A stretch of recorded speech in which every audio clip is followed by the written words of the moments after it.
new latch to this piece of metal. Instead of messing around with it up here, it runs to this piece here. What it'll do is it'll slide up in the hole. This comes around, latches it into place. This runs on the inside of here from this plastic piece to this hole, middle of the trunk. It's the little one. So, to save the headache, you go ahead and run it into the hole.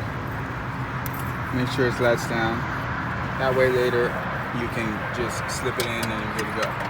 So we want to run this back along here.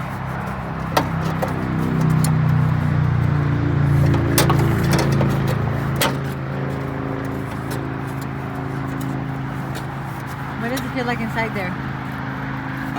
Like, Really, what does it go through? Really, oh, it's gonna just, there's pretty much only one way